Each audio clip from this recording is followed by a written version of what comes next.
అందరికీ నమస్కారం. మొదటిసారి మా ఛానల్‌ని చూస్తున్న వారైతే సబ్స్క్రైబ్ చేసుకోండి.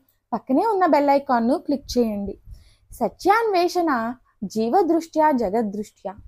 జీవుని దృష్టిలో పెట్టుకొని అన్వేషించుటలో ఇంద్రియాలు, మనస్సు, ఆత్మయని చెప్పడం వల్ల ఈశ్వర ప్రస్తావన తీసుకొని రాలేదు. ఎందుకంటే ముందు శరీరం కనిపిస్తుంది. ఇది జీవ శరీరం. తరువాత ఇంద్రియాలు, ఇవి జీవునివే.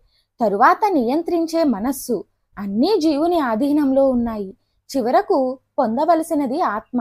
అన్నిటినీ తనదని భావించే జీవుడు తన జీవత్వాన్ని పోగొట్టుకుంటేనే గాని ఆత్మ పట్టుబడదు. ఇట్లా జీవుణ్ణి ఆధారంగానే చేసుకొని జీవునకు సంబంధించిన వాటిని పేర్కొన్నాడు. మరలా చెబుతున్నా, ముందు శరీరము, అది ఇంద్రియాలతో కూడి ఉండుట, మనస్సుతో కూడిన అంతఃకరణము, అది ఇంద్రియాలను నియమించుట, చివరకు ఆత్మ. అన్నిటికీ ఆధారభూతమైన ఆత్మను అన్వేషించుటలో జీవుణ్ణి ఆధారం చేసుకున్నాం కనుక ఈశ్వరుని ప్రస్తావన తీసుకుని రాలేదు. ఆ ఈశ్వరుడు ఇతన్నే కాక మొత్తం జీవ జడ ప్రపంచాన్ని సృష్టించాడు కదా. అందువల్ల మనస్సు ఆత్మల మధ్య ఈశ్వరుని గురించి చెప్పలేదు.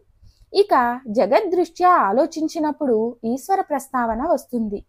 అన్వేషింపదగిన బ్రహ్మము జగత్తునకు ఆధారము. పరిమాణంలో అన్నిటికంటే పెద్దది కనుక ఇది బ్రహ్మము. ఇది అండపిండ బ్రహ్మాండాలకు కారణం.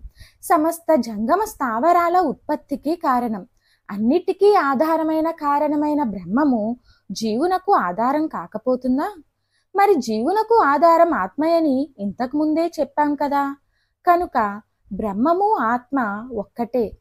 బ్రహ్మము ఆత్మయని చెప్పడం కంటే ఆత్మయే బ్రహ్మమని చెప్పుట సబబు. రెండూ ఒకటైన జీవునకు సంబంధించినది ఆత్మగా ఆలోచిస్తాం. జీవ జగత్తులను సృష్టించే దానిని బ్రహ్మముగా భావిస్తాం. అందువల్ల ఆత్మయే బ్రహ్మమనుట మేలు. తనను జీవునిగా భావించువాడు నిజముగా బ్రహ్మమే. అతని ఆత్మ సర్వగతమైనది. అంటే భిన్నమైన ఆత్మలుండవు. మాయాశక్తి వల్ల ఆ ఆత్మయే జీవునిగా జగత్తుగా కనిపిస్తోంది. ఈశ్వరుని మాయాశక్తి అంతటినీ నడిపిస్తోంది.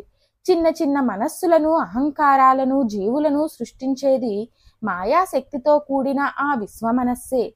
ఏ జగత్తును ఏ ఈశ్వరుడు సృష్టించాడో తెలుసుకునేది ఇంద్రియాల ద్వారా జీవుని మనస్సే. ఈ వీడియో చూస్తున్న ప్రతి ఒక్కరూ కామెంట్ బాక్స్లో జై జై శంకర, హరహర శంకర అని టైప్ చేయండి. అలాగే మా వీడియోను మొదటిసారి చూస్తున్న వారైతే సబ్స్క్రైబ్ చేసుకోండి. పక్కనే ఉన్న బెల్ ఐకాన్ను క్లిక్ చేయండి. అలాగే లైక్ చేయండి, షేర్ చేయండి, కామెంట్ రూపంలో మీ అభిప్రాయాన్ని తెలియచేయండి. Thanks for watching.